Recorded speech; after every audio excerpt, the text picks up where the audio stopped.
Olá, estamos chegando com o programa que leva até você as iniciativas empreendedoras, os resultados e prospecções das companhias listadas no mercado. E no BMC Business de hoje nós vamos bater um papo com o Ciro Naufel, que é diretor de atendimento da Lopes, que atua na intermediação imobiliária dos mercados primário com lançamentos e secundários com imóveis de terceiros, além da promoção de financiamentos imobiliários.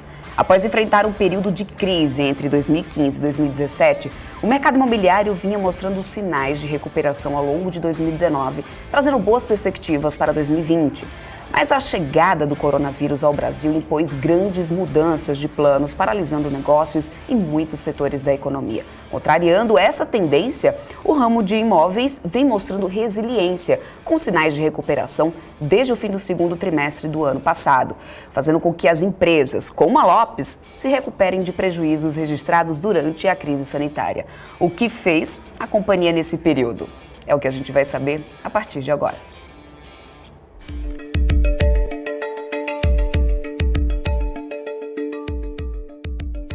A Lopes Brasil é líder no mercado de imóveis usados no país e também faz a intermediação de lançamentos. A empresa foi fundada em 1935 e foi uma das pioneiras em divulgar os empreendimentos imobiliários em propagandas de televisão.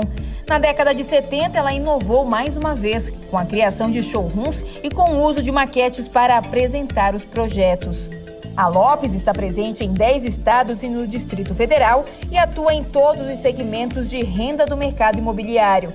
Para as incorporadoras, a companhia oferece serviços de intermediação imobiliária de empreendimentos residenciais, comerciais, hotéis, flats e loteamentos. A empresa também trabalha com consultoria no processo de desenvolvimento dos projetos de lançamentos, incluindo prospecção de terrenos e negócios, planejamento e o desenvolvimento de produtos imobiliários, além da elaboração de estratégias de marketing dos empreendimentos. Para os consumidores finais, a companhia oferece consultoria financeira e contratual na hora da compra do imóvel. No mercado de imóveis usados, a empresa conta com imobiliárias associadas que usam uma plataforma única com modelo de comercialização em rede.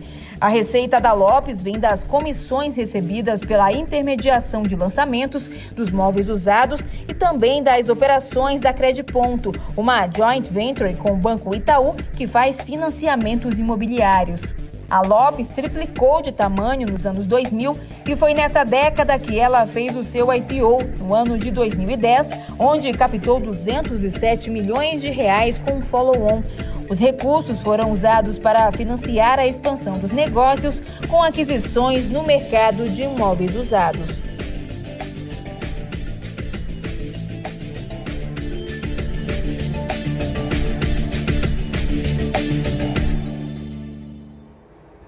É isso aí, a gente também vai falar hoje por aqui do balanço desse segundo trimestre de JHSF, Banco Pan e CSN. Mas agora, para poder a gente entender melhor os números aí da Lopes Brasil, saber mais sobre os próximos passos aqui da companhia, a gente vai conversar ao vivo com o Ciro, que é diretor de atendimento da Lopes, já está aqui comigo. Seja muito bem-vindo ao BMC Business, Ciro. Boa tarde, Débora, é um prazer estar com vocês, muito obrigado por você recebermos. E vai ser muito bacana a gente poder conversar um pouco sobre o mercado imobiliário, um pouco sobre a Lopes. Eu que te agradeço pela disponibilidade e do seu tempo, mas vamos lá, antes da gente começar, só para poder para o pessoal que ainda não conhece a companhia, vamos falar um pouquinho mais sobre a Lopes Brasil, né? Qual que é o modelo de negócio da companhia, como que vocês atuam? Bacana. Até o mercado nosso hoje é tão dinâmico que até esse belíssimo filme de abertura que vocês fizeram, a gente já tem até umas atualizações muito positivas nos números que vocês mostraram. Mas que ótimo, então já me conta tudo. Já vamos começar atualizando e dando boas notícias nos números. Mas a Lopes é uma empresa que foi fundada em 1935, temos mais de 85 anos já de atuação, é uma empresa, hoje, é a maior intermediadora de imóveis da América Latina.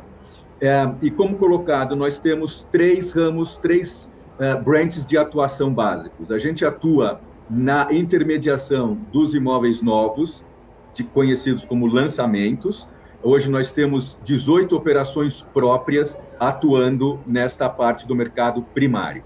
No mercado secundário, que é conhecido por imóveis usados ou imóveis de terceiros, também chamados de imóveis avulsos. Nós trabalhamos através de uma rede de franquias. Todas essas redes de franquias, hoje em número de 103 franquias, espalhadas em 13 estados. Hoje nós estamos, não é mais em 10, nós crescemos já no primeiro semestre, nós passamos agora, fechamos o segundo TRI com 13 estados e mais o Distrito Federal. Então nós temos 103 unidades franqueadas, e a diferença é que no mercado primário a nossa receita vem da comissão ou da intermediação da venda. No mercado secundário, que a gente atua através das franquias, a nossa receita vem dos royalties, que é pago pelos franqueados. E a nossa terceira área de atuação é a promoção do financiamento, onde a gente tem essa joint venture com o Banco do Itaú. O Banco Itaú é o maior banco da América Latina também. É uma joint venture 50-50, onde a gente atua na promoção do financiamento imobiliário. Aliás, eu vou querer daqui a pouquinho falar um pouco mais, com mais detalhes de cada um desses braços da companhia, mas eu queria entender também qual que é o nicho de mercado de vocês, qual que é o público-alvo da Lopes, o que vocês estão atuando hoje, vocês pensam em expandir um pouco esse público-alvo? Na verdade, Débora, nós temos já um público-alvo bastante amplo, a gente praticamente atua na questão de imóveis, desde de imóveis residenciais, imóveis comerciais, na parte de loteamento, inclusive. Praticamente a gente só não tem uma atuação na área de imóveis industriais, fábricas, galpões, não é a nossa área, mas áreas residenciais, comerciais, loteamento, público, a gente atua desde o público econômico popular, ou seja, o segmento de baixa renda, passando pela média renda, a média alta, até a altíssima renda. A gente atua em todos esses segmentos. Isso tanto no mercado primário, como no mercado secundário também. Bom, a gente vai falar daqui a pouquinho também sobre os resultados desse trimestre aí da companhia. Mas eu queria antes entender quais que foram os impactos causados aí pela pandemia. É uma pauta que a gente não tem como deixar de abordar, né? A gente vem nesse processo de recuperação econômica, né, como um todo agora. Mas o que vocês fizeram durante esse período? Houve mudança operacional? Vocês tiveram cortes de custos? O que mudou e o que ficou de aprendizado desse período? Excelente pergunta, Débora. Realmente foi um impacto na vida de todos, não só a nível pessoal, mas a nível profissional também. Se a gente voltar, hoje parece que a gente se acostumou, né, a essa coisa da pandemia, da quarentena, do home office, é um vocabulário totalmente novo, mas se a gente voltar apenas um ano e meio atrás, em março do ano passado, quando foi decretada a pandemia e a consequente quarentena, colocando todo mundo para dentro de casa e o fechamento dos escritórios, e no nosso caso particular, o fechamento dos plantões de vida, que são, na realidade, as nossas lojas, né, onde nossos corretores atuam, onde os corretores têm a interação com os clientes compradores. Realmente era um momento de extrema indefinição, mais do que a notícia ruim do fechamento, mas era aquela dúvida de quando que as coisas voltaram ao normal, não se sabia se ia ficar fechado 15 dias ou 6 meses, então realmente foi um momento de indecisão bastante grande, uma incerteza bastante forte. Mas o mercado imobiliário, e em particular a Lopes, realmente mostrou uma resiliência muito grande e uma eficiência na adoção das ferramentas digitais, no incremento dos processos, dos procedimentos, tudo visando essa digitalização. Vamos lembrar que a Lopes ela tinha feito, no final de 2019, em outubro, novembro, um follow-on, onde a gente fez uma captação voltado exclusivamente para o processo de digitalização da empresa. E o que essa questão da pandemia trouxe foi uma aceleração absurda na adoção dessas ferramentas. Então, e a gente tinha que adotar ferramentas não só visando o público comprador, a pessoa que vai lá no plantão comprar o produto, mas também o nosso público interno. Vamos lembrar que a Lopes hoje ela tem 12 mil corretores associados, que requer toda uma cadeia de gestão, uma estratégia de de administração, de ensinamento, de treinamento, não só dos produtos, mas tem o treinamento quando essa pessoa ela é inserida no mercado imobiliário. A Lopes tem o que a gente chama de Unilopes, onde ele tem todo um treinamento de inserção na empresa e no mercado. Depois a gente trabalha com os treinamentos de aperfeiçoamento ligados à matemática financeira, jurídica, projetos, quer dizer, tudo exatamente para a formação desse profissional. E você imagina, tudo isso teve que passar por uma transformação digital. Então, a adoção das videoconferências, a adoção de apresentações via materiais digitais, como SMS, WhatsApp, tours virtuais dos produtos, a visita virtual dos apartamentos decorados, assinatura digital dos contratos, né? A gente chegou a fazer convenções que antes eram realizadas em teatros, em cinemas. Colocamos 1.800 pessoas numa plataforma de Zoom para apresentação dos produtos. Então, isso tudo a gente começou a aprender muito rapidamente com o advento da pandemia. Tanto que, esse ano, em 2021, quando os plantões foram novamente fechados em março, obviamente não é o desejo de ninguém trabalhar dentro de um ambiente desses, mas o mercado, e a gente já estava muito mais preparado para trabalhar nesse formato home office do que o ano passado, e a gente sentiu muito menos. Claro que a gente não quer continuar trabalhando assim, a gente quer os estandes abertos, quer o contato, mas essa ferramenta digital, todo esse aparato tecnológico veio para ficar como um legado, porque ele, junto com a assessoria do corretor especializada, que forma o pacote completo. Ciro, eu quero já trazer algumas perguntas aqui dos nossos telespectadores. A gente sempre tenta aqui dar preferência aqui para os investidores que estão nos assistindo. O PG, e já que é, inclusive, sobre essa questão de estrutura de negócio da companhia, o PG que está aqui nos assistindo, ele pede para poder te perguntar se você considera a Lopes uma PropTech ou uma FinTech, e se sim, por quê? Excelente pergunta. Na verdade, a gente considera as duas coisas.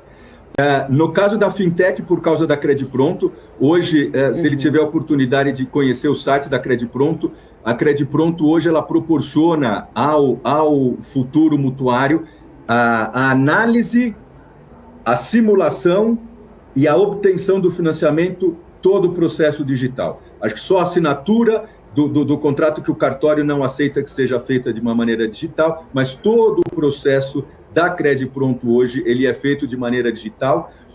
O que faz da Credipronto hoje apresentar os menores prazos para a obtenção do financiamento do momento em que a pessoa se habilita, se candidata à obtenção do financiamento. Então, toda a questão de documentação, tudo isso é digital. No caso da parte imobiliária da Lopes, o nosso objetivo é realmente se colocar como uma PropTech. Para você ter uma ideia, hoje, mais da metade dos leads, 55% dos leads, lead é aquele cliente com interesse de compra, ele já vem dos canais digitais. Mas ser uma empresa PropTech não quer dizer que eu vou vender apenas pelo site ou apenas de uma maneira digital. Vamos ter em mente que a gente está falando aqui de um imóvel.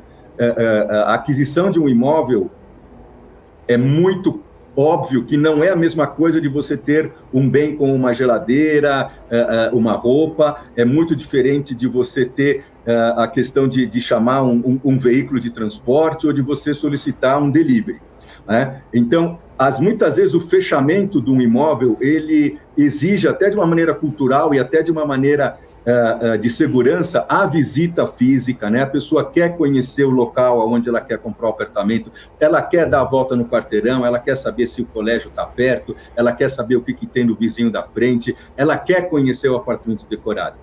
Mas isso não quer dizer que a venda não seja feita dentro de um processo digital. O que é um processo digital? Eu posso captar um cliente, seja ele na calçada, no stand de vendas, ou seja ele no meu site, mas toda a régua de relacionamento com esse cliente, ela é feita de uma maneira digital. Toda a gestão dos clientes pelo meu corretor associado, via um CRM proprietário que nós temos, que é totalmente ligado e conectado com o site e com os aplicativos, tudo isso tem o objetivo de ser digital, né? A gente quer propiciar a esse cliente comprador a eliminação dos ruídos que existem num processo de procura do imóvel, né? A gente fala que a gente quer empoderar esse cliente para que ele tenha uma liberdade de escolha, ele tenha acesso a uma informação única, porque infelizmente hoje na maioria dos portais o mesmo imóvel é anunciado 2, 3, 4 vezes,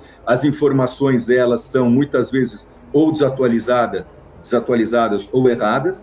Então, no site da Lopes, ele vai ter uma navegação segura, uma navegação única, onde ele tem realmente acesso às informações, e a ele serão apresentados, e depois a gente pode conversar bastante sobre isso, imóveis que são compatíveis com o desejo de compra dele, através das ferramentas digitais e de inteligência artificial que a gente hoje está implantando, de forma que a hora que ele se sentir à vontade, ele entra em contato com esse corretor. A ideia é a Lopes, mais do que uma PropTech, ser um omnichannel, juntando a parte física da assessoria de um corretor, que a gente acredita que o corretor, muito diferente de alguns discursos que a gente tem escutado por ali, o corretor nunca vai sumir, mas o corretor ele vai ser o usuário de toda essa inteligência, de todo esse ferramental digital para concluir o bom negócio. O objetivo da Lopes, Débora, é criar um trimatch, é juntar o cliente interessado com o imóvel que ele quer, sendo atendido por um corretor especialista desse imóvel, dentro de um ecossistema que é favorecido por uma inteligência digital, por uma inteligência artificial. Perfeito. Bom, passado um pouco esse pico da pandemia, né, vocês agora registraram um lucro líquido de mais de 2,5 milhões de reais no segundo trimestre de 2021, revertendo parcialmente aí o prejuízo líquido do mesmo período do ano passado. Na sua opinião, o que favoreceu mais esse resultado? A gente pode dizer que a Lopes já voltou a níveis pré-pandemia? Débora, então eu tenho mais uma boa notícia para você. O lucro da Lopes no segundo tri de 21 foi de 15,9 milhões de reais. Não ótimo. De 2 milhões, foi 15,9 milhões de reais. E para responder a segunda parte da sua pergunta, este foi o nono trimestre de lucro consecutivo do lucro consolidado da companhia. É o nono trimestre consecutivo de lucro consolidado da companhia e é o melhor resultado trimestral desde dezembro, desde o quarto trimestre de 2013. Né? Então, realmente, a gente não só voltamos a níveis de pré-pandemia, como melhoramos esses números, né? Mesmo quando a gente compara agora nessa divulgação, porque, obviamente, de 2020 para 2021, o segundo trimestre do ano passado foi muito afetado pela questão da pandemia e o fechamento dos plantões. Então, você pode até alegar que a comparação ela tem uma base um pouco inferior e o incremento percentual ele é alto. Porém, mesmo quando você olha os números de 2019, números pré-pandemia e no mercado já mostrando ascendência, a gente apresentou 49% maior o volume de lançamento, 23% maior o volume de vendas de 2021 para 2019, e o lucro em 2019 ainda não apresentava essa curva positiva.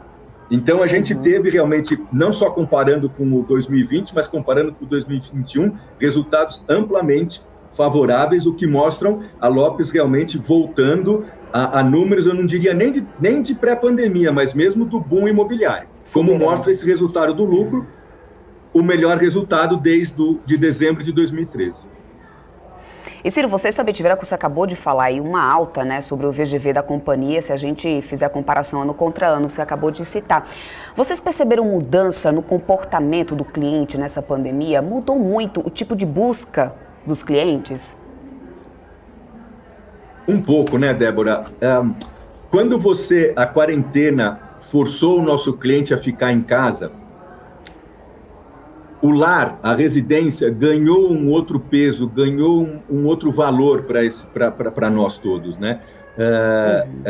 Então, nós todos começamos a perceber aquilo que te incomoda e também aquilo que você gostava dentro do seu lar, da sua residência. Você começou a valorizar determinados ambientes. Então, ambientes ventilados, ambientes arejados, ambientes iluminados, como um terraço, ou um dormitório como uma janela maior, ou realmente um apartamento ou uma casa maior. Essas características ganharam relevância durante o período da pandemia. Então, a gente observou muito, principalmente no mercado secundário, um aumento muito grande na procura de apartamentos maiores, de casas, imóveis no interior e no litoral. Aumentou muito a procura por esse tipo de residência, apartamentos de cobertura. Agora, é claro, não é todo mundo que pode comprar um apartamento maior. Então, a questão não é muito do tamanho do apartamento, porque comprar um apartamento maior envolve um bolso maior. O que eu acho que é o legado mais importante, e aí é uma responsabilidade que nós, desenvolvedores e empresários da indústria, vamos ter, é que prestar atenção no uso dos imóveis, porque o uso dos imóveis vai ter que ser mais flexível. Um exemplo simples é aquele ambiente seu de home office à tarde tem que ser a flexibilidade de ser um home theater à noite, né? Aquele seu terraço, você pode ser um ambiente de lazer e pode ser também o seu home office. Então, tem essas características de arquitetura que os clientes começaram a buscar mais. Teve um movimento para o interior e para o litoral, mas eu acho que também tem essa questão de você apresentar produtos que tenham uma capacidade, uma flexibilidade maior de uso para os moradores. Ciro, eu tenho mais perguntas aqui dos nossos telespectadores. O Rui das Neves, que é um telespectador ativo aqui nosso, sempre está aqui ligadinho com a gente. Ele está perguntando o seguinte: levando em conta os 4 ciclos imobiliários padrões, o Ciro entende que estamos em qual deles? Expansão, sobreoferta, recessão ou recuperação? Eu diria que a gente está em franca recuperação. Posso voltar um pouquinho no tempo, Débora? Claro, assim, deve. Até acho que vocês citaram isso. O mercado imobiliário, ele teve o boom até ali 2014, um pouco assim. Como é o nome do nosso ouvinte, o Rui? Rui das Neves, isso. O Rui das Neves. Então, ele vai lembrar que a gente teve o boom imobiliário, que no segundo governo Dilma, no segundo mandato do governo Dilma, com a crise de economia, a economia em recessão, isso causou uma queda na velocidade de vendas, com a consequente queda da velocidade de vendas, um aumento absurdo dos estoques, né? Então o mercado ele ficou parado, porque quando você tem um nível de estoque muito grande, ele impede a colocação do produto novo. Com um volume de estoque alto e velocidade de venda baixa, os incorporadores foram obrigados a criar aquelas campanhas de promoção. Vamos lembrar também que naquela época um problema de distratos enormes, não havia uma regulamentação que ditasse a norma para a devolução do dinheiro, no caso do distrato. Então foi um período que ele começou a se resolver na virada de 18 para 19, com a regulamentação dos distratos, com a liquidação, com a baixa dos lançamentos. O que começou a vender foram realmente os estoques, as empresas enxugando, fazendo a lição de casa.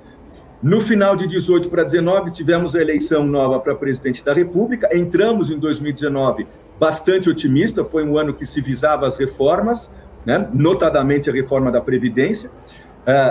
Então foi um ano que 2019 foi o primeiro ano da virada. Eu diria que foi o que a gente fala, foi o ano do break-even, né? Aprovamos a reforma da Previdência, começa a taxa de juros a apresentar um movimento de queda, e a gente entra em 2020 falando, agora esse aqui vai ser o ano da recuperação.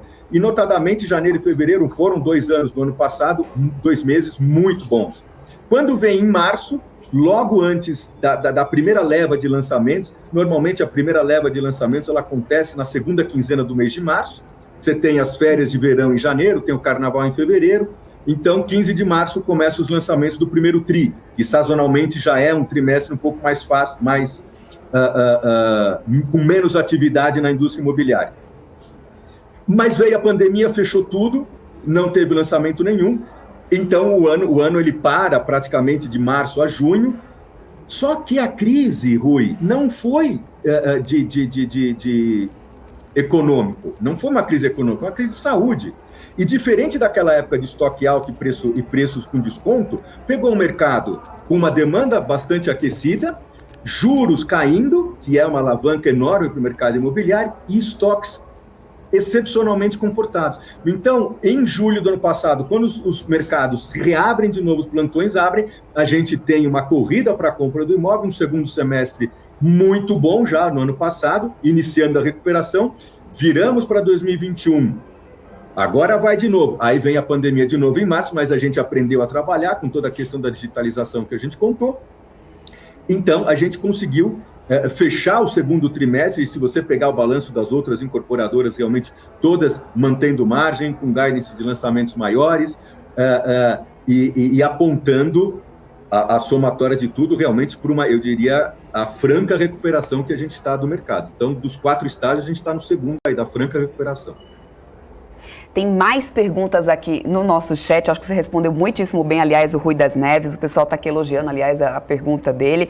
Mas tem uma outra pergunta aqui que é do Ronaldo Bassi, ele fala o seguinte: se a empresa está com o volume de vendas igual ou melhor a antes da pandemia, por que as ações estão tão depreciadas? Eu acho que existe talvez uma falha, talvez um pouco na interpretação de alguns números realmente da Lopes. A Lopes ela tem algumas vantagens competitivas e que só ela apresenta em relação a toda a cadeia imobiliária. Toda e qualquer digitalização que se queira fazer em qualquer indústria, a base de tudo isso é a informação. Você só pode aplicar, desenvolver e aplicar alguma tecnologia que envolva uma inteligência artificial, análise de um Big Data, um Data Science, quando você tem um banco de dados com a informação. A Lopes, por ser a intermediadora, eu tenho informação das duas pontas. Eu tenho informação da compra e eu tenho informação da venda. Eu tenho no meu site 265 mil listings, ou seja, imóveis à venda. Eu tenho, desde o meu IPO, 450 mil transações, onde eu sei quem comprou, o que comprou, por quanto comprou, que desconto ele teve. Eu tenho 9 milhões de clientes no meu banco de dados. E agora, a gente desenvolveu, a gente estava falando sobre o processo de digitalização da empresa. Com o Lopes Labs, que é exatamente essa estrutura que foi criada na empresa para dar suporte àquelas 3 pernas de negócios, e essa Lopes Labs hoje com 120 engenheiros, cientistas, Big Data de novo, Data Science, eles chamam o nosso playground de informações. É dali que a gente consegue tirar ferramentas como o pricing, que, ou seja, eu vou te mostrar quando você vai colocar um imóvel à venda, por quanto que vendeu, não só quanto estão anunciando o seu imóvel, por quanto vendeu o seu imóvel. Eu vou poder comparar quanto é que custa um imóvel, a prestação dele, quanto custa a prestação de um aluguel. Eu vou te oferecer uma calculadora digital que você vai poder calcular o seu potencial de compra. Então, são ferramentas, isso sob a ótica do comprador, né? Sem falar de toda a tecnologia que a gente embarca para o corretor. Eu acho que isso ainda não está percebido pelo mercado financeiro. A Credipronto, que é o nosso braço da joint venture com Itaú, ela finalizou o primeiro semestre com mais de 3 bilhões em volume de financiamento. Isso é mais do que a gente fez o ano de 2020 inteiro, que foi o recorde da companhia. Lembrando que a Credipronto é a 4ª operação privada de promoção de financiamento. Eu só perco para o Itaú, Bradesco e Santander. A quarta maior operadora de promotora de financiamento é a Credipronto. A Credipronto sozinha, ela me deu um lucro, eu vou pegar aqui, ela me dá 60 milhões por ano, a grosso modo, de lucro. Uhum. Né? Se você pegar hoje um múltiplo disso, ela sozinha valeria o dobro do que hoje a empresa inteira ela tá avaliada. Eu acho que com isso é um pouco, acho que esse trabalho que a gente está fazendo aqui, Débora, esse bate-papo é um pouco para mostrar, passar um pouco esses valores que a Lopes tem e se posicionar realmente como uma PropTech, só que diferente das outras PropTechs, eu não só consigo embarcar a inteligência digital, a inteligência artificial, as ferramentas, mas em cima de um banco de dados que só eu tenho. Eu acho que a hora que a gente perceber isso e juntar isso com os resultados da Credipronto, e se você pegar minhas 3 pernas de negócio, as franquias, está crescendo 14% por trimestre esse ano, né, chegando a 103 unidades. E olha o tamanho, olha o universo, Débora, que a gente tem. Sabe quantas imobiliárias existem, a grosso modo, no Brasil? 40 mil. Então, olha o que o mercado é muito pulverizado, principalmente o secundário. Então, a gente está de olho nisso, a gente está de olho nesse crescimento. São 400 mil corretores, eu tenho 12 mil. Então, olha o tamanho que a gente tem para crescer.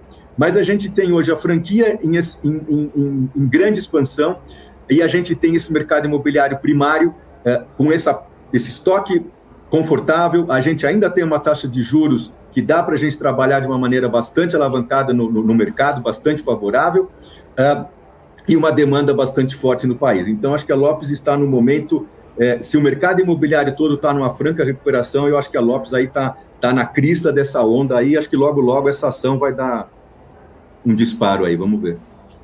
Ciro, você tocou no ponto essencial, é exatamente para isso que a gente está aqui, para você trazer esse olhar e esses valores aí da companhia. E eu quero trazer mais perguntas, está bombando de pergunta aqui no nosso chat, que é uma coisa que até complementa isso. O PG complementava essa pergunta da questão da precificação da ação, dizendo o seguinte: um programa de recompras não faria sentido agora como uma forma de alocação de capital? Quem também perguntou sobre isso aqui um pouco mais embaixo, se eu não me engano foi aqui o Ronaldo Bassi, ele também fez essa pergunta sobre essa questão da recompra, se vocês pensam de repente em fazer aqui, não, foi o BS View que disse assim, vocês não vão recomprar as próprias ações, né? Tem 2 levantamentos aqui em relação a isso. Vocês estão planejando algo do gênero? Ou Débora, por a gente ser uma empresa de capital aberto, eu não vou poder responder diretamente essa pergunta, no sentido para não passar nenhum guidance ou não passar nenhuma atitude futura. Claro. É claro que a Lopes, assim, o que a gente pode responder é que a Lopes está sempre atenta a qualquer oportunidade que possa surgir, né? A qualquer movimentação a gente está sempre atento e prestando atenção. Infelizmente, a gente não pode assegurar sim nem não por ser uma empresa de capital aberto. Isso aí teria que ser feito via um fato relevante. Acho que o pessoal conhece aí como funciona aí. E depois do fato relevante, um bom bate-papo aqui com a gente no BMC Business, por favor, sobre, tá? Mas deixa eu te... Será um prazer. Uma outra pergunta que é do Diego Paganini, ele fala, boa tarde, Ciro, qual que é o plano de expansão da Lopes? Esse plano tem mais foco em lojas próprias ou franquias? Depende.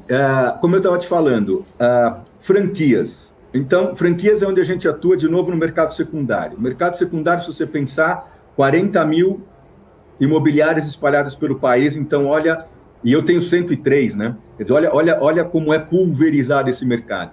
Mas eu diria para você que o nosso foco primeiro em questão do mercado secundário é primeiro atingir todos os estados do Brasil. Hoje nós estamos presentes em 13 estados. Recentemente, agora, no último TRI, nós fechamos Tocantins, Amazonas e Piauí, que nós não tínhamos presença e fechamos franquias nessa. Mais recentemente ainda, também fechamos em Goiás. Então, a gente está aumentando o nosso footprint pelo Brasil. E a gente foca, nesse primeiro momento, cidades, eu diria para você, acima de 200, 250 mil habitantes. É onde a gente entende que, nesse primeiro momento de expansão, é onde faz algum sentido a gente estar. E, como empresa de capital aberto, sim, mas a gente sempre olha a questão, obviamente, se faz um sentido de viabilidade econômica, se faz um sentido... A gente tem uma preocupação muito grande em manter as margens da empresa, de manter principalmente o retorno para o nosso acionista, né? Então, a gente sempre olha, a gente não faz uma expansão por fazer. Atendendo sempre, a gente está sempre de olho, prestando atenção onde a gente pode, mas sempre mantendo esse tripé da rentabilidade, da nossa margem e do interesse do acionista.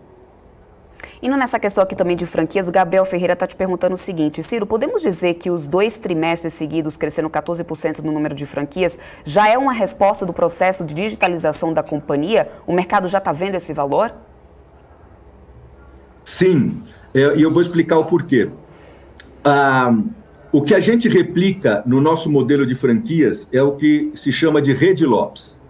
Para quem não está familiarizado, nos Estados Unidos, os Estados Unidos inteiro funciona num sistema que se chama MLS, Multiple Listing System.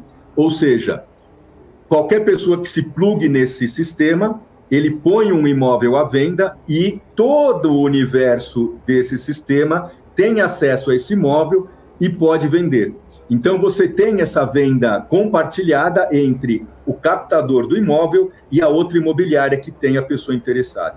E a Rede Lopes é a única que conseguiu replicar esse formato aqui no Brasil, aonde, para você ter uma ideia, em São Paulo, aonde a gente tem a maior, obviamente, concentração das nossas franquias, 30% das operações que ocorrem na cidade de São Paulo já ocorrem no sistema de compartilhamento.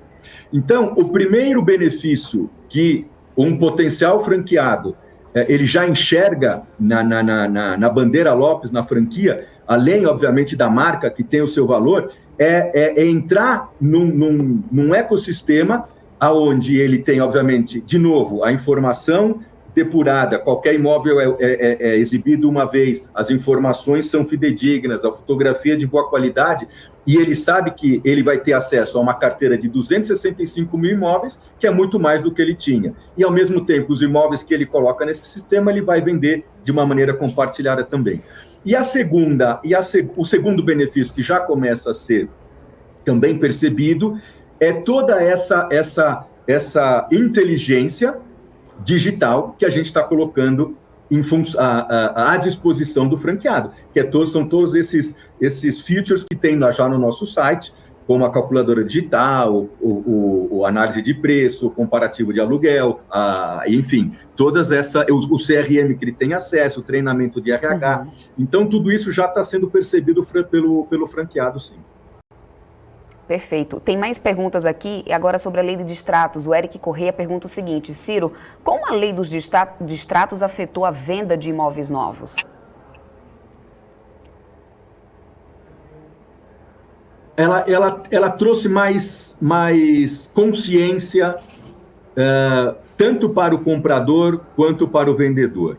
O que a gente observava muito na época do boom e de uma maneira um pouco desenfreada, nos anos de 2010, 11, era um investidor ou alguém que se achava um investidor adquirir uma quantidade de 3, 4, 5 unidades, tentar fazer, porque a gente estava numa época de uma valorização rápida do imóvel, então ele comprava 3, 4 unidades, quando ele vendesse uma, ele pagava a outra, quando ele vendesse 2, ele pagava outras 2, então tinha uma pedalada, tinha um jogo ali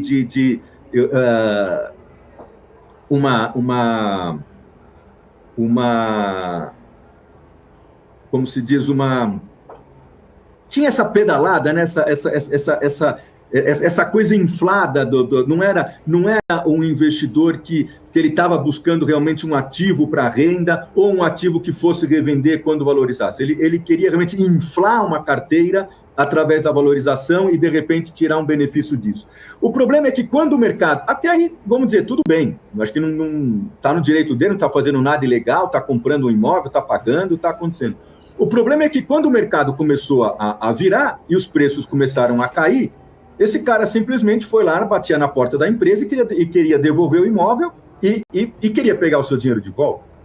Então, você imagina um incorporador que vendeu as suas unidades, pegou aquele dinheiro, começou a construir o prédio, né? Começou a comprar material, começou a pagar mão de obra, e de repente vem uma pessoa e pega aquele dinheiro de volta. Então, você imagina o problema dessa situação no caixa, no fluxo de caixa de qualquer empreendimento, né? E como não havia uma regra para essa devolução, né? Existia uma série de diferenças nas sentenças. Então, muitos juízes entendendo que tinha que se devolver 100%, outros que não, mas, enfim, se criou uma neura e a falta de regra criou uma insegurança absurda, né? Então, isso foi péssimo para o mercado. Era melhor, às vezes, você não vender uma unidade sob risco de ter que destratar, porque você vender, pegar o dinheiro para colocar na obra e depois ter que destratar e ter que pegar um dinheiro novo para devolver, era muito pior para o incorporador.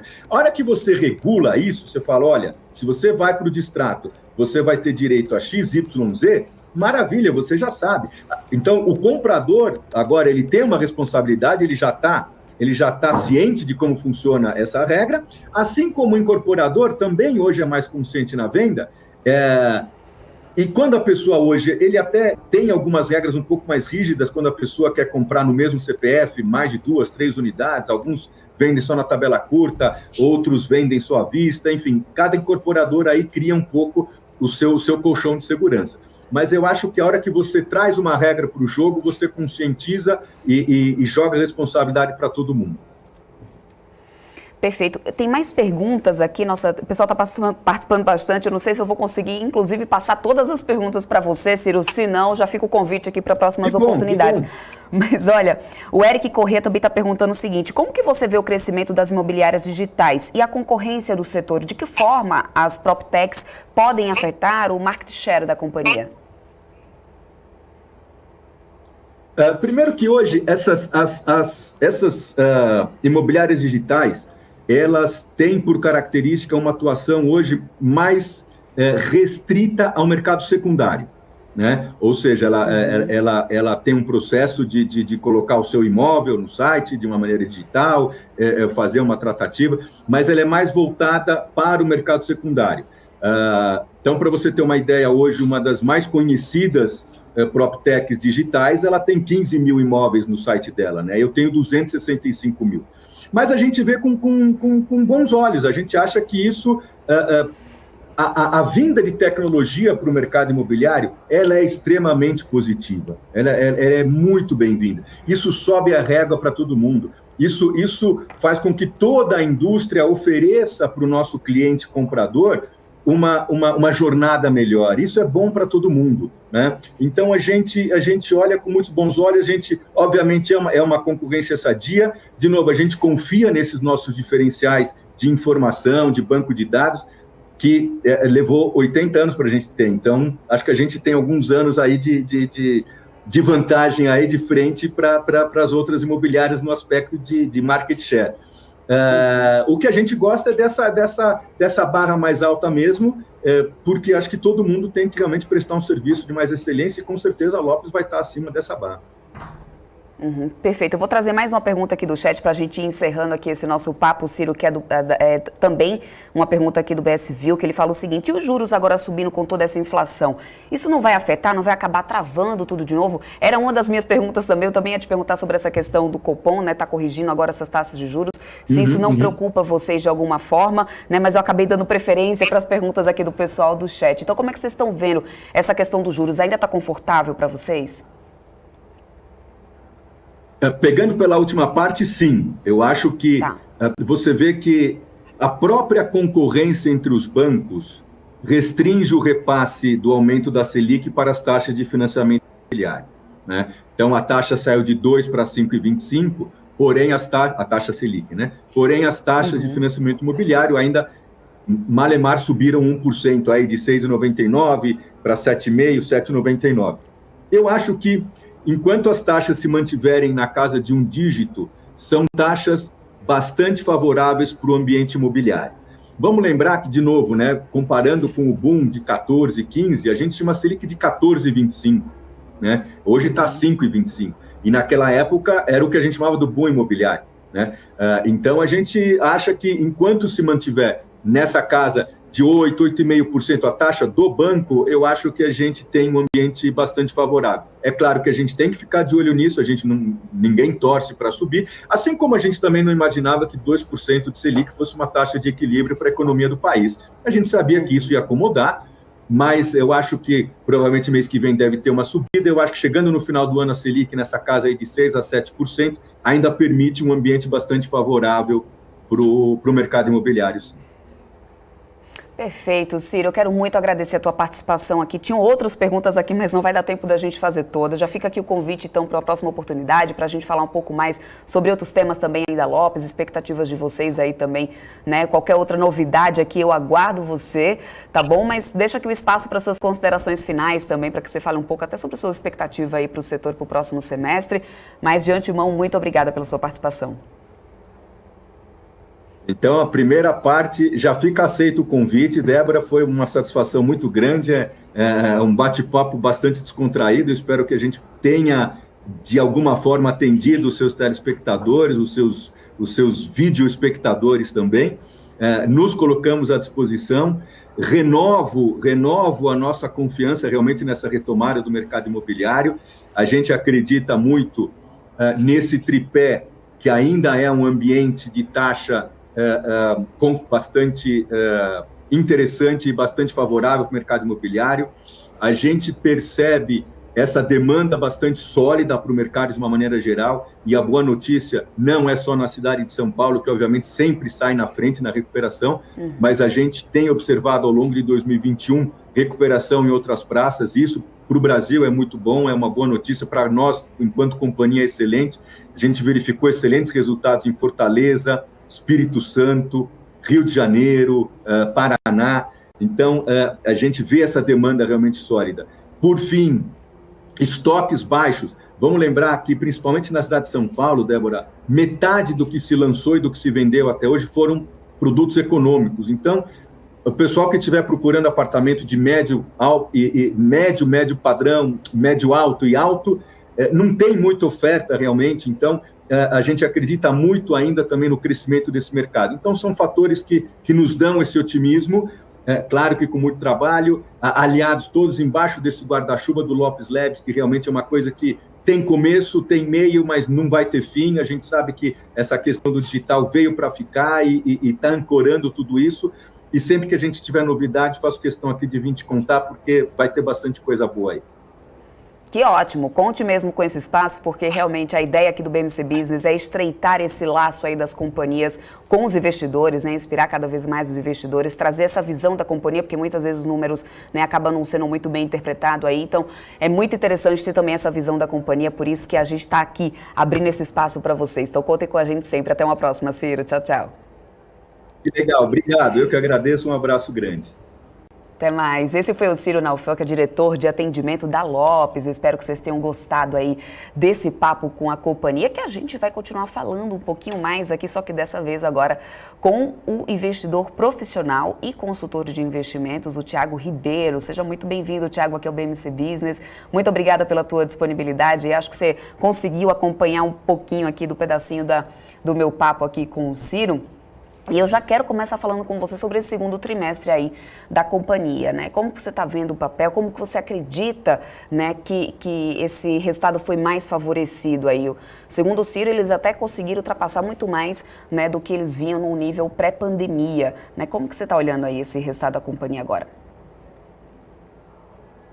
Bacana, bacana. Obrigado pelo convite. Prazer falar da Lopes. Foi uma entrevista bem bacana. Eu acho que deve ter esclarecido bastante aí para os telespectadores da BMC. O resultado veio bastante forte, né? Mostra uma evolução clara aí de números. O que acontece, assim, sendo bem sincero, é que o mercado vê a Lopes dentro do balaio do setor de incorporação ali. E todas as empresas do setor de real estate, de incorporação, estão com esse cenário de alta de juros, enfim, alta de inflação, sendo jogadas para baixo aí pelo mercado. Então, meio que o mercado ignorou os resultados, a evolução operacional do negócio, e bota a Lopes nesse balaio que eu acho que não convém a ela, porque é uma empresa que, ao contrário das construtoras, que tem um estoque, se não vender, se esse ciclo passar, fica com um estoque gigante, o negócio de imobiliário é um negócio transacional, é um negócio asset light, com baixo risco, tá? E a Lopes, obviamente, que está exposta a esse ciclo, né? Ela tem a unidade ali de crédito imobiliário, que é cíclica, obviamente, a demanda por financiamento imobiliário depende de juros baixos, mas igual o Ciro falou, um aumento residual nos juros não muda isso. A parte de imóveis usados também fica firme com isso. A Lopes tem um braço que é o lançamentos, né, que é a oferta primária, e tem o braço de imóveis usados. Então, quem sofre mais com o eventual fim do ciclo é a parte de lançamentos, não a parte de imóveis usados. Então, eu acho que a Lopes, hoje em dia, aí negocia próximo a 500 milhões de reais de valor, tá? Uma empresa sem dívida, caixa líquido, com a quarta maior operação, né, tem 50% da quarta maior operação de crédito imobiliário do Brasil, a maior imobiliária do Brasil. Eu acho que talvez tenha algo errado aí que o mercado não esteja vendo. Mas em cenário de risco é assim mesmo. O mercado joga para baixo as small caps, né, vende primeiro o que tem talvez mais risco para ele ali. Então, acho que é um pouco disso que está acontecendo com o Lopes.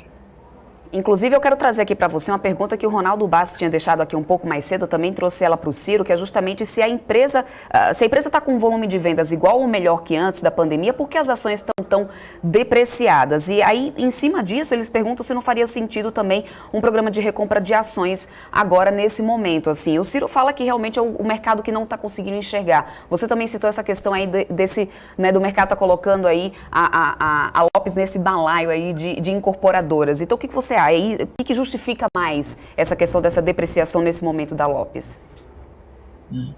É uma empresa que ela negocia 2 a 3 milhões por dia. Então é uma empresa que negocia muito pouco e qualquer fluxo vendedor impacta o preço da ação. E a questão de recompra, obviamente o investidor quer, né? Puta, se a ação está barata, por que a empresa não vai lá e recompra? Só que quando você recompra, você usa o seu caixa.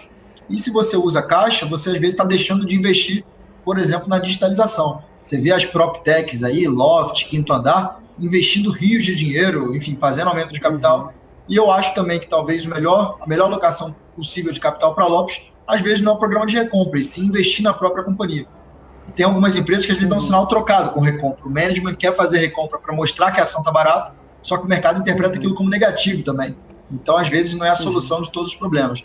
Mas, certamente, assim, a Lopes pegar só o banco de dados que ela tem, valeria mais de 500 milhões. O stake que ela tem em Crédito Pronto, gente, a Crédito Pronto, o stake da Lopes, a participação da Lopes em Crédito Pronto, vai gerar de lucro esse ano por volta de 80 milhões de reais.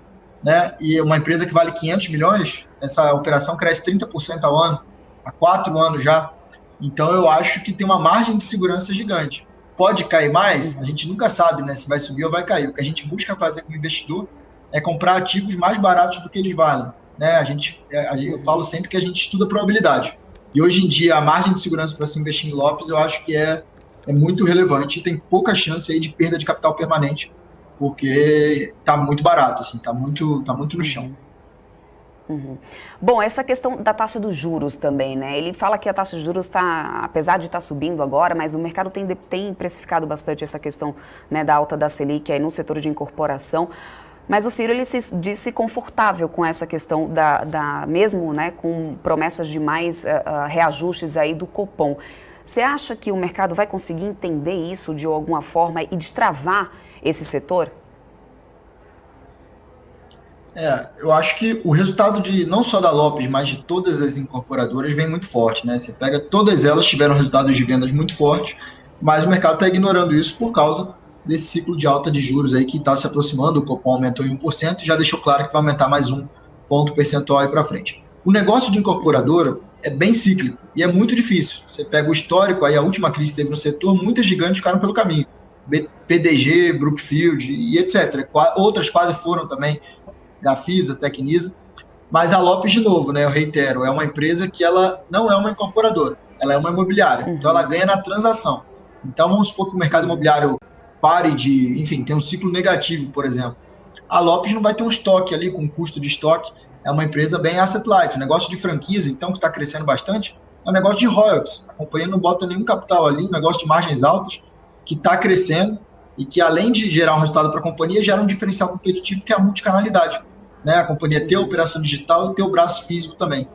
Então, eu fico assim espantado, às vezes, não só com o Lopes, mas com outras empresas do mercado. Assim, tem muita coisa realmente barata por causa desse risco fiscal, inflação, política, eleição ano que vem. Mas também, uma coisa que é legal para os investidores aí que estão nos assistindo, a gente nunca vai encontrar um cenário perfeito com as empresas lucrando muito e as empresas vão estar baratas. Sempre, para você comprar algo barato, tem que ter uma nuvem na frente. E aí é você identificar os riscos e saber se aquele risco vale a pena você correr ou não. Acho que essa é a mensagem, assim.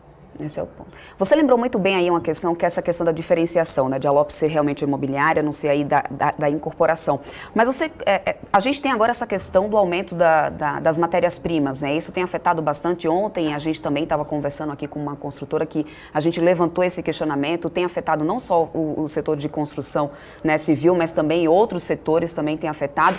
E isso acaba também atrasando o cronograma de obras, que, claro, pode acabar aí no efeito dominó chegando às imobiliárias. Você acredita nisso? Ou seja, talvez o mercado esteja pesando essa questão também, que ferro é commodity, né? Então é uma coisa que não tem como controlar muito essa alta, vem um repasse de margens. Então você acha que isso é um fator que também pode estar pesando? Como que eles podem, de repente, conseguir um jogo de cintura para poder passar por isso? Bacana. Isso é um desafio do setor, tá? Mas a gente vê aí nos últimos resultados lançados algumas empresas lidando muito bem com isso, com margem bruta, né, muito confortável, que é um indicador que mede essa questão dos custos. O setor de construção tem uma dificuldade, que é o quê? Uma empresa, você não compra um apartamento porque é da Cirela, ou porque é da Gafisa, ou porque é da Tecnisa. Você compra um apartamento pela localização, porque você gostou dele. Então, as empresas têm uma certa dificuldade de repassar preço quando não está num ciclo bom. Isso pode gerar aqueles riscos do estoque, etc. Tem poucas empresas que conseguem repassar preço.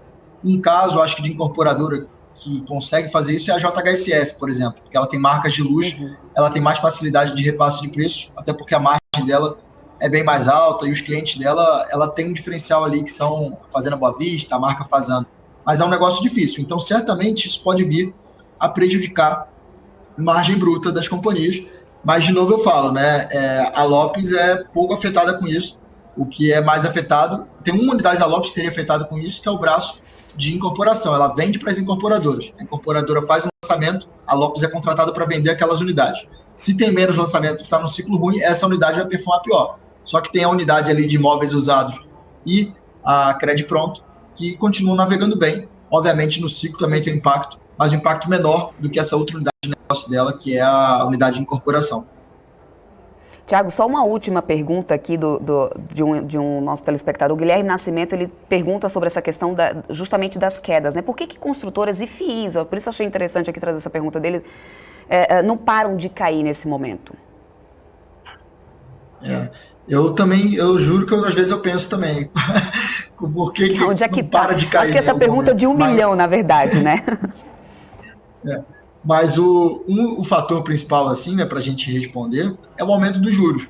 Porque quando você aumenta os juros... Deixa eu só até complementar essa pergunta aqui, porque o Rui das Neves, Tiago, desculpa, eu vou só complementar, porque o Rui das Neves trouxe aqui uma questão que realmente dá para poder a gente encaixar isso. O mercado está penalizando e tanto as construtoras, né, depois de subir muito, vem a famosa pergunta sardinha, né? Ainda dá para poder entrar? Eu falar da minha experiência aqui como pessoa física, eu não estou no setor de incorporação, tá? Minha única posição que está envolta nesse setor é Lopes. É um setor que é muito difícil, é um setor que é bem nublado para você analisar as obras. Aí cada construtora monta SPEs específicas para cada obra, então fica bem difícil do investidor analisar, um negócio de ciclo longo, um pouco complicado. Então eu prefiro não estar exposto no setor, embora estejam bastante baratas. Então por isso que veio até a lógica de investimento em Lopes. Eu acho que é um jeito de surfar bem esses preços baratos que estão no setor sem o risco da incorporação das outras empresas, das construtoras. Então, a tese de Lopes vem muito nessa outra tese de que o mercado de incorporação, as empresas de real estate, estão bastante baratas, sabe? Eu prefiro estar em Lopes do que estar numa incorporadora nesse momento, porque os riscos são bem menores ali. Perfeito, Tiago, eu quero muito agradecer a tua participação, né? Você ter essa disponibilidade de tempo para trazer um pouco aqui da tua visão aí sobre o mercado. Muito obrigada e conto com você mais vezes aqui no BMC Business. Até a próxima. Prazer todo meu, um prazerzão em falar sobre Lopes. Estou à disposição.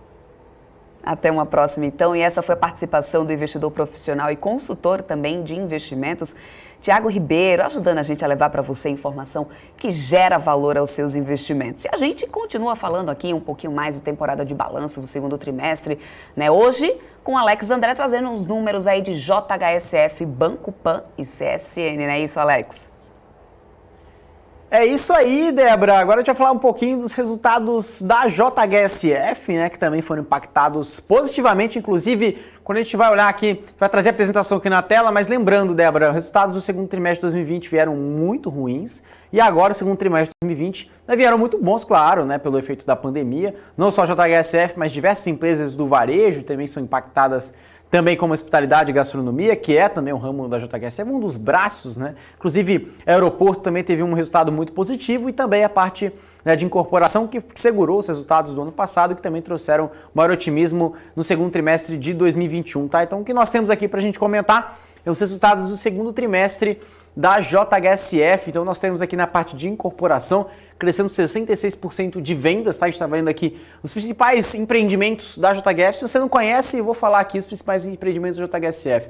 Catarina Natal, Boa Vista Estates, Fazano Cidade Jardim, Boa Vista Village, Fazenda Boa Vista, tá? Então, ou seja, você consegue ver aqui no segundo trimestre, a companhia saiu de um resultado que só era basicamente Fazenda Boa Vista e mitigou ali em vários empreendimentos, né? A gente tem aqui receita líquida crescendo mais de 139% e EBITDA ajustado crescendo 139% também no resultado do segundo trimestre. Lembrando que teve o pré-lançamento do Boa Vista Estates, a compra de uma área, né, de 6,1 milhões de metros quadrados, um complexo de Boa Vista em julho. Então temos aqui as principais receitas, a receita performar 442,1 milhões de reais, conta receber performado 919 milhões contas a receber de performar 438,5 de reais, tá? Bom, o que nós temos aqui para falar de shoppings e varejo mais digital, a companhia, né, tem o CJ Fashion, né, que é a parte de moda, a parte digital. CJ Concierge também cresceu 421% em vendas. CJ Food também na parte de alimentação, na parte digital, que colaborou bastante, a gente vai falar um pouquinho sobre isso, que também é o Fazano, né, na parte do delivery, tá? Contribuiu bastante. A parte de shoppings, a ocupação, a taxa de ocupação ficou em 95,8%, o custo de ocupação ficou em 10,2%, tá? Varejo mais digital cresceu uma receita bruta de 666%, tá? Ou seja, um crescimento muito forte, que mostra a resiliência e os canais também de negócio que cresceram muito em relação à diversificação da pandemia. Venda de lojistas cresceu 16%, comparado com 2019, nem estou olhando para 2020, tá? 2020 cresceu mais de 559%. Tanto maio quanto junho versus 2019 cresceram ambos ali acima de 30%. Alguns indicadores operacionais também ficando em números muito positivos, crescendo mais de 380%, 470% comparado com o segundo trimestre. EBITDA ajustado, que ultrapassa 450%, claro, né? O EBITDA de shoppings de 18 milhões de reais. E também a receita líquida, 50,7 milhões de reais, crescendo 6,7% acima do segundo trimestre de 2019, tá? Então, ou seja, é um ponto interessante, crescendo acima do nível pré-pandemia. Hospitalidade e gastronomia que nós temos aqui nesses dois pontos. Diária média de hospitalidade cresceu 20% comparado com 2019, chegou a mais de R$ 2.328, tá? Um crescimento de 20,8%. Também temos em relação a número de conversos vendidos, ou seja, que eu acabei de falar, 58,9% de pedidos delivery Fazano cresceram ali, tá? Ou seja, mesmo com uma queda referente a 2019, nós tivemos uma alta de 637% com 2020, tá? Segundo trimestre. O cover médio ficou em torno ali, né, de R$200, né, no segundo trimestre de 2021, comparado com o segundo trimestre, uma alta de quase 20%. O EBITDA também chegou a 176% de alta, 9,2 milhões, ante, né, uma queima de caixa, né, de 12 milhões de reais, tá? Então, uma receita líquida também crescente.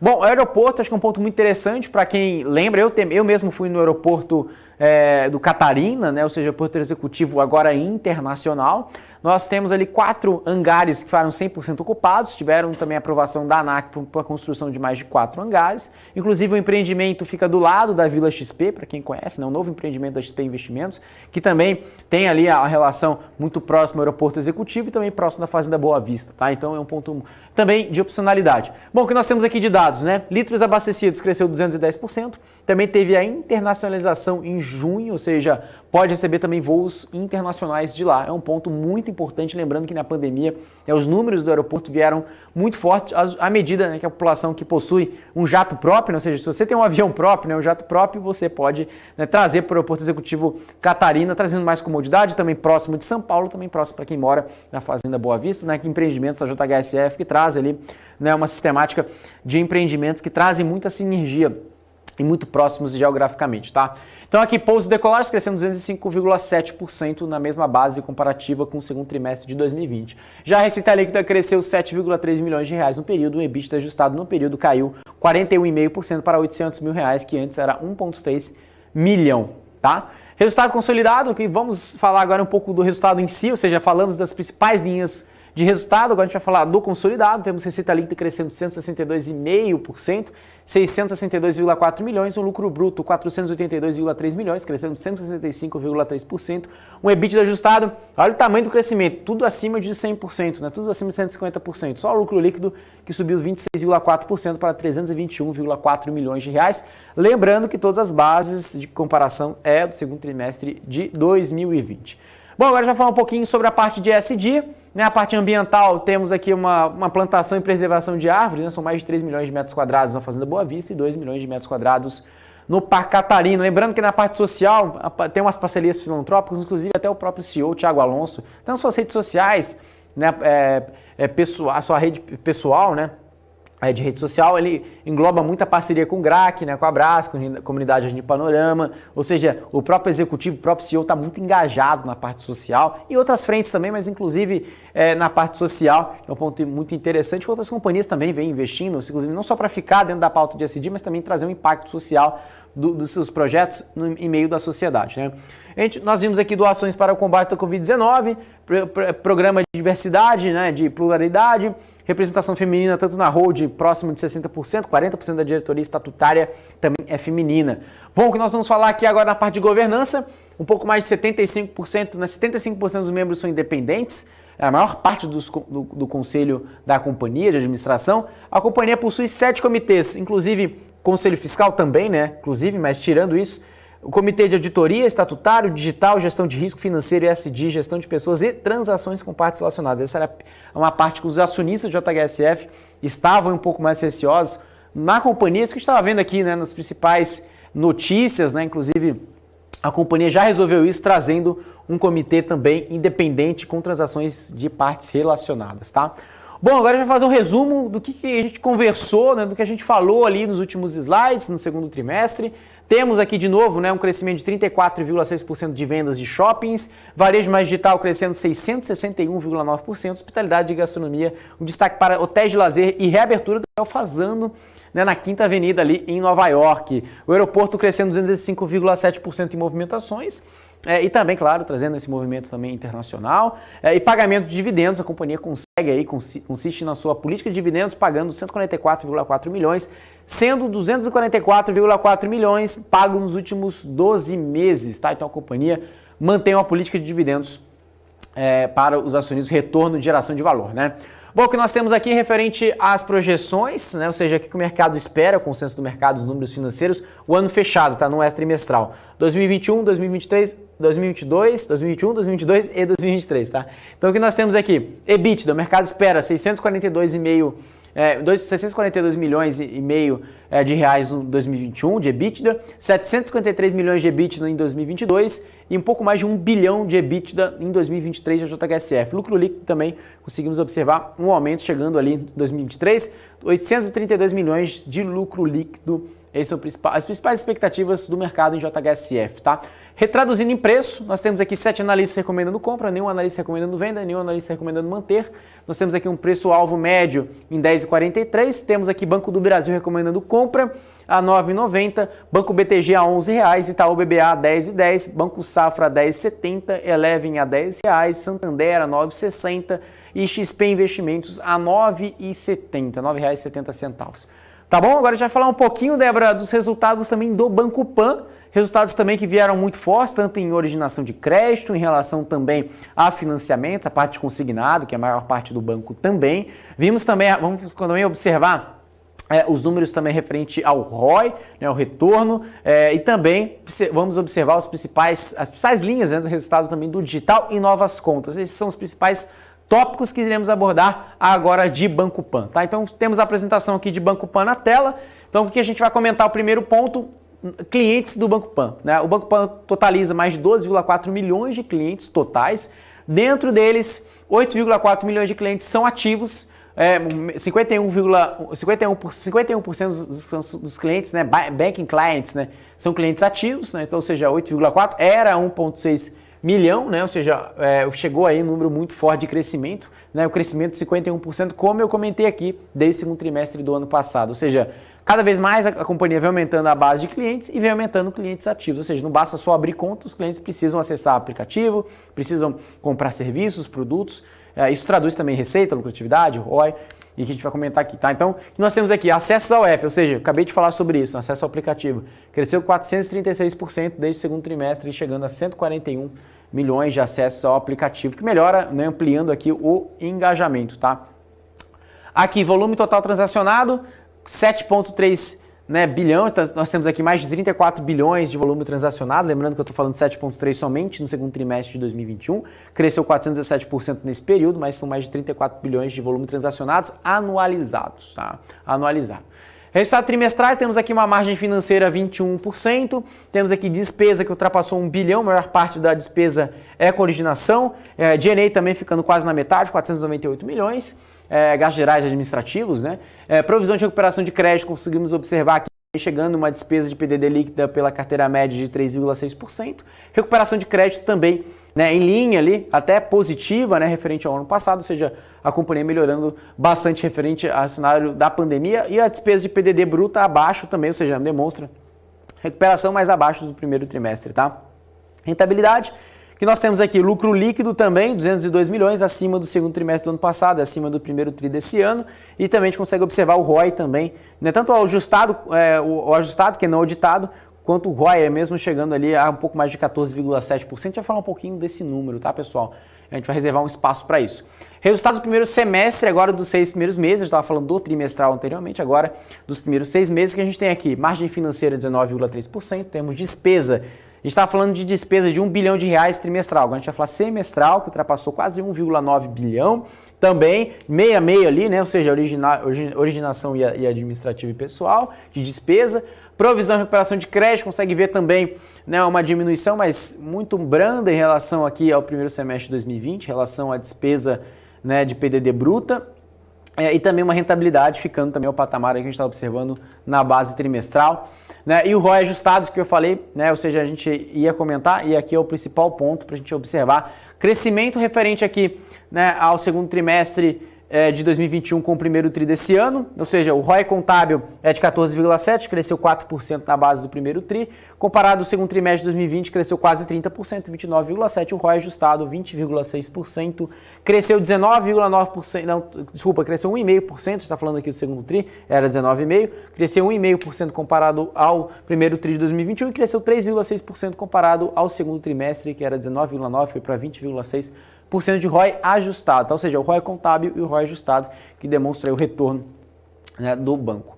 Tá? A carteira de crédito, né, a gente consegue observar aqui o consignado mais colateral, né, o crédito colateralizado, né, 91%, carteira renegociada 0,4%, a gente consegue ver aqui o tamanho da carteira de 32 bilhões, acabei de comentar isso anteriormente para quem estava observando aqui, o crescimento de 31% da carteira de crédito, crescimento forte, o que colabora, a maior parte da carteira de crédito, 48% da carteira de crédito é consignado, veículos 42%, cartão de crédito 8%, empréstimo pessoal 1%, real-off, que é imobiliário mais empresas, 2%. Então, ou seja, possivelmente você já conhece, né? Ou seja, que a parte de veículos o Banco Pan é muito forte e também a parte de consignado, tá?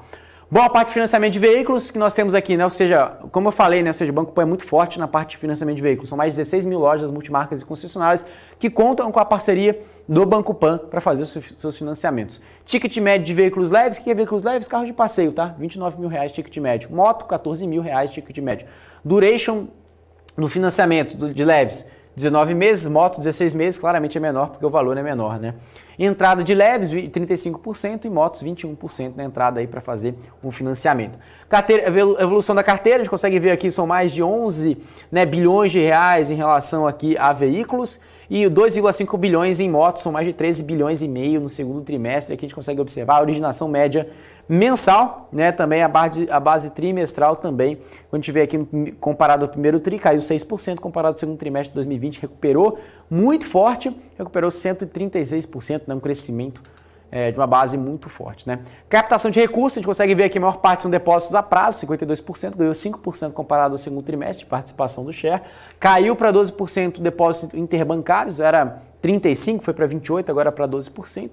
E também letras financeiras ficou ali, ganhou participação, ou seja, se saiu depósitos interbancários, ganhou letra financeira, que era 16, foi para 9, agora foi para 33, né, um pouco, um terço, né, também em relação de captação de recursos, são mais de 30,2 bilhões, ou seja, que tem um range ali, AAA local, né, pela S&P Global, ranges, BB- na parte global, expectativa estável e na Fitch Ranges também.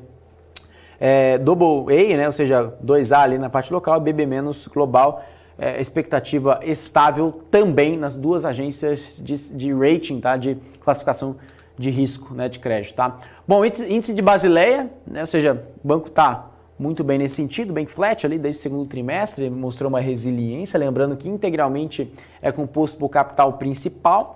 Tá? E aqui a gente vai comentar um pouquinho do consenso do mercado. A gente não tem muito o que falar do consenso, a gente só tem aqui o LPA, né, o lucro por ação, que a expectativa é de 18 centavos no terceiro tri e pode saltar até 21 centavos no segundo trimestre de 2022. Tá? Já agora, em relação a preço-alvo, nós temos aqui 5 analistas recomendando compra e um analista recomendando manter. Nós temos aqui Morgan Stanley a R$ 22,00, Banco Safra a R$ 28,00, tá o BBA também recomendando a R$ 27,00 e Banco Santander também a R$ 31,00 recomendando compra e só o Morgan Stanley recomendando neutro a R$ 22,00, inclusive outros bancos recomendando compra, tá? Bom, agora a gente vai comentar aqui, né? Vai falar um pouquinho agora também dos resultados da CSN, né? Ou seja, resultados da própria CSN. Tanto a gente vai falar um pouquinho também de CSN Mineração, inclusive teve a maior parte do CAPEX destinado na parte de investimentos. Falamos também de uma forte geração de caixa, a gente vai bater muito nessa tecla, ou seja, uma forte geração de caixa, uma diminuição de alavancagem também de uma forma muito representativa, ficou em 0,6 vezes, ou seja, dívida líquida por EBIT. A gente vai falar um pouquinho também da meta de alavancagem, ficou em torno de 1 vez. Lembrando, no histórico, né, também era um pouco mais de 4 vezes, a gente vai falar um pouquinho sobre isso. Também, claro, do cenário macro, né, ou seja, olhando do ano passado para cá, as commodities valorizaram bastante, principalmente o minério de ferro, que colabora, né, com a CSN. Tá? Então vamos lá, vamos falar aqui um pouquinho do resultado. Eu passei aqui um mini resumo da apresentação de CSN, mas eu vou comentar, bater todas as teclas aqui junto com vocês, tá? Então o que a gente tem aqui de indicadores operacionais e financeiros da companhia, tá? Consolidados. Nós temos aqui um EBITDA que saltou de 8 bilhões de reais.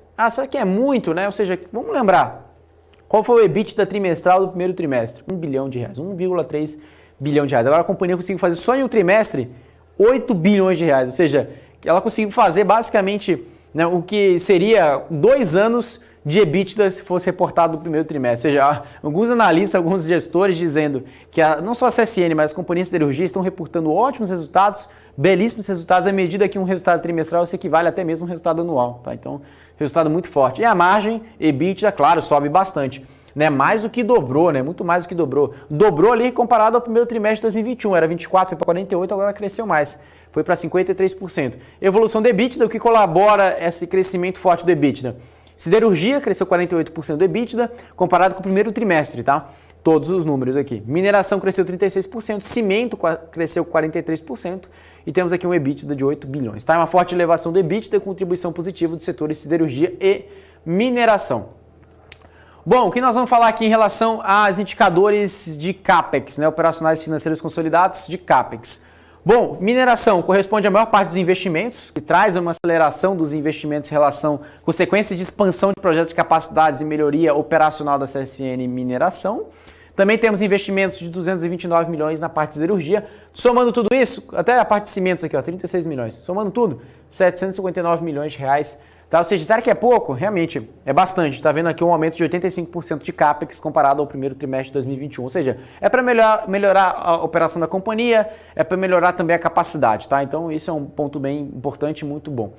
Capital de giro também cresceu de 1,5 bilhão para 2,7 bilhões, era 3,5 bilhões de reais no segundo trimestre. Tá? Isso que a gente vale a pena também ressaltar. Bom, agora falando sobre fluxo de caixa ajustado, a companhia fez ali um pouco mais de 5,3 bilhões de reais de fluxo de caixa, impactado positivamente pelo EBITDA, né? Ou seja, a companhia gerou muito caixa, registrando um período que acabou por compensar a variação cambial. Então nós temos aqui, né, um fluxo de caixa ajustado, né, de 5,3 bilhões, ou seja, a gente tirando aqui alguns impactos no resultado financeiro, CAPEX, imposto de renda, enfim, chegando a esse número de 5,3 bilhões de reais de fluxo de caixa, para quem quiser fazer a continha aqui, tá? Bom, falando aqui de alavancagem, liquidez e dívida líquida, né? Ou seja, um ponto que eu vou bater na tecla aqui junto com vocês, tá? Eu estava falando lá no começo da apresentação. Nós tivemos aqui 4,78 vezes dívida líquida por EBITDA em reais, 4,10 vezes em dólares. Olha o tamanho das alavancagem, tá? A companhia está em torno de 0,60 vezes. Qual que é a meta da companhia? 1 vez, ou seja, a companhia ainda pode se alavancar. A companhia não está numa grande preocupação. Lembrando que algumas companhias, como Usiminas, a Gerdau, a própria CSN, são companhias que têm o histórico de serem negociadas com uma dívida líquida por EBITDA altos, tá? É pelo setor mesmo, ou seja, poder mandar muito investimento, pelo impacto cambial. Então esse é um ponto importante. Então a companhia está muito bem, seja nos melhores momentos da história da CSN, ou seja, demonstra uma forte geração de caixa, alienação das partes das ações da Usiminas e variação cambial que levaram as alavancagens para um patamar abaixo da meta estimada para esse ano. Então a gente tem aqui, né, o build-up, né, da dívida líquida, ou seja, a gente consegue observar aqui as variações, ou seja, o fluxo de caixa livre, variação cambial, venda das ações da Usiminas, dividendos pagos, e chega aqui no número, né, um pouco mais de 13,2 bilhões de reais no segundo trimestre de 2020 de dívida líquida, tá? Ou seja, a companhia vem diminuindo esse número cada vez mais. Bom, agora já falar um pouquinho de cronograma de amortização de dívida, né? O que é um ponto também interessante. A companhia tem uma liquidez de 22 bilhões. Vamos tirar um pouquinho dessa dívida, ou seja, a companhia, olha o tamanho da geração de caixa e o tamanho do caixa, né, de liquidez da própria companhia. Com esse caixa, com essa liquidez, ela consegue ter amortização extraordinárias, é suficiente para cobrir dívidas nos próximos 7 anos. Então, olha o tamanho da relação de geração de caixa e liquidez. consegue pagar até 2027 de dívida, não tem preocupação até 2027, tá? Depois de 2028, já tem dívidas maiores, 6,3 bilhões, 4,8 bilhões acima de 2031, né? Mas o objetivo de redução de endividamento, de alugamento da amortização da dívida, ou seja, várias companhias vêm fazendo isso, ou seja, com cenário de juros mais baixo, ela capta a dívida, traz uma dívida mais longa, ou seja, alonga a sua dívida, uma taxa menor de juros comparado, que olhando lá atrás, a dívida os juros era maior, né? Ou seja, tanta taxa Selic que impactou na embarcação da dívida, tá? E também em relação à companhia, antecipou parte dos vencimentos de curto prazo e lançou novos títulos de vencimento para 2031, ou seja, ela pegou a dívida, pagou a dívida de curto prazo e lançou a dívida para o longo prazo. Então, por isso que a gente está vendo uma dívida teoricamente grande aqui em 2028 e 2031, ou seja, jogou a dívida para frente, tá? Com juros mais atraentes, como eu disse, né? Ou seja, juros aqui mais atrativos para o mercado de crédito, muito aquecido, o mercado de capitais também, né? Então a gente tem aqui performance siderurgia, volume de vendas caindo 2% comparado ao primeiro tri. A gente vê que a maior parte é o mercado interno, com mais de 896 mil toneladas, né, trimestralmente, um pouco mais, né, de 1.231 milhões, né, de toneladas, 1.281 toneladas de volume de vendas, está corrigindo aqui. A companhia tem uma conjuntura favorável, com demanda aquecida e preço em ascensão, ou seja, ela vem repassando preço. Ela já anunciou, né, inclusive, repasses de preços nos últimos meses, inclusive tem mais repasses também à medida que o setor está muito aquecido, tá? A gente está falando aqui principalmente de aço plano, né, que a CSN produz para linha branca, linha marrom, veículos, enfim, os principais pontos, tá? Receita líquida de preço médio, consegue ver aqui o preço médio aqui também subindo 26%, receita líquida, claro, colaborando com o aumento de preço e de volume. EBITDA em margem, na parte de cirurgia, também a margem 33%, claramente muito impactada positivamente, um pouco mais de 2 bilhões e 700, quase 2 bilhões e 700 milhões de reais na parte de cirurgia, tá? Agora a gente vai falar um pouquinho da competitividade da cirurgia, um volume de produção de placas na usina de Presidente Vargas, né? Ou seja, lá em Volta Redonda, né? Ou seja, retomada de produção, né, em novembro de 2020, tivemos uma queda de 4%, mas uma alta desde o primeiro trimestre de 2020. Tá? Uma combinação de preços em elevação de uma alta taxa de produção, que é basicamente essa forma que a gente chama de alavancagem operacional. Tá? Resultou num crescimento de 52% na taxa de performance e compensaram nos custos mais altos com o minério de ferro, né? Ou seja, que é um insumo da companhia na siderurgia, o coque externo e Pelotas. Tá? Então, ou seja, o custo da placa também aumentou 25%, e também a performance por tonelada aumentou 52% na relação de EBITDA por tonelada, tá?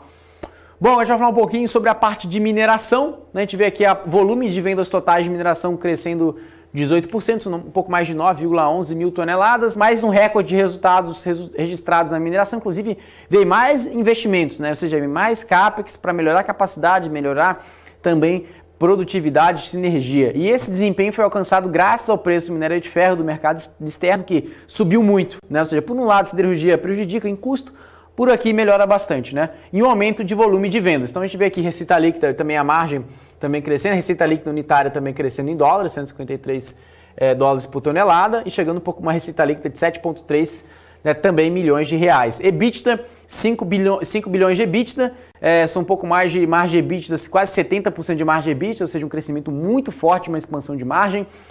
E aqui também temos uma performance de cimento, inclusive CSN Cimentos, inclusive até planeja lançar um IPO.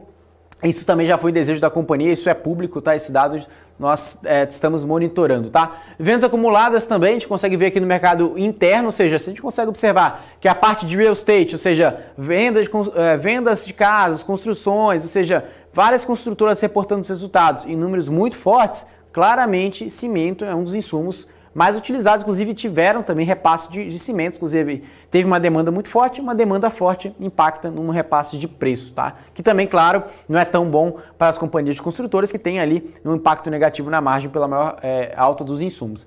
Receita líquida, estamos falando de 343 milhões de reais em relação ao segundo trimestre. EBITDA, 147 milhões, tá? Para corrigir, 147 milhões, uma margem de EBITDA de 43%.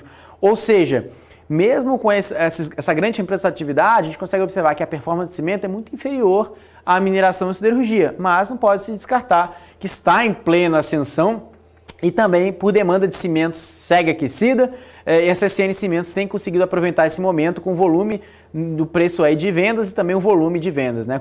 Adicionalmente, a margem EBITDA atingiu 43%, o que reforça a eficiência da operação, tá? Então, o que nós temos aqui? Alguns números de consenso referente ao terceiro trimestre, quarto trimestre, né, do ano, né? Então, temos aqui EBITDA. O que a gente vai falar de EBITDA? É um ponto muito importante, tá? Nós temos aqui EBITDA, terceiro trimestre, 8 bilhões de reais no terceiro trimestre. Quarto trimestre do ano, 6,2 bilhões de reais. E olha o tamanho da mudança. O primeiro tri, o mercado não espera 6 bilhões, 6, quase 7 bilhões de EBITDA. O mercado já espera 255 bilhões. Olha a queda, o comparativo. Lembrando, esse é o consenso do mercado, né, estimativa dos principais analistas. Nós temos aqui o segundo trimestre do ano que vem, 263 milhões. Ou seja, uma queda muito grande do quarto trimestre para o primeiro trimestre do ano que vem, mas uma alta continua na casa de bilhões de reais, né? 8 bilhões no terceiro tri e 6,82 bilhões no quarto trimestre desse ano. Tá fechando um ano muito forte a CSN. O que a gente tem aqui em relação a preços, né? A gente tem aqui preço-alvo dos analistas, são 15 analistas, 86% dos analistas recomendando compra, 13 analistas, 2 analistas recomendando manter, são um pouco mais de 13%, tá? Preço-alvo médio, R$ 59,20. Entre eles, nós temos aqui Grupo Santander, recomendando compra, a R$ 58,00. Temos aqui Morgan Stanley a neutro, a R$ 65,00. Itaú BBA a R$ 61,00. Temos Banco Inter também a R$ 59,00. JP Morgan também a R$ 77,00. HSBC também a 54 e também Credit Suisse a 65, dando outperform, Banco BTG a 53 reais, tá? Então esses são os principais preços-alvos aqui das ações da CSN, tá? Então é isso, Débora, acabei de comentar aqui, né, as 3 principais companhias, né, que nós conversamos hoje, JHSF, Banco Pan e finalizamos também, né, com as ações da CSN Siderurgia, né, CSN, e também falamos um pouquinho sobre a unidade de cimentos, né, mineração que engloba, né, toda a parte da companhia. Débora? Boa, Alex, é isso aí, a gente vai ficando por aqui, lembrando que você também pode acompanhar as notícias do mercado nas redes sociais da BMC News. Se você não segue nosso Instagram, já segue lá agora, @bmc.news, e também pelo nosso portal que já está no ar com notícia e atualização minuto a minuto de tudo que está acontecendo no mercado nacional e internacional, porque só aqui na BMC você tem informação que gera valor. Bom, eu vou ficando por aqui, mas vocês ficam agora na nossa programação com a Hanna Beltrão e o Rafael Lara, que estão chegando aí com o BMC Now. Obrigada pela audiência de vocês, até segunda-feira. Tchau, tchau.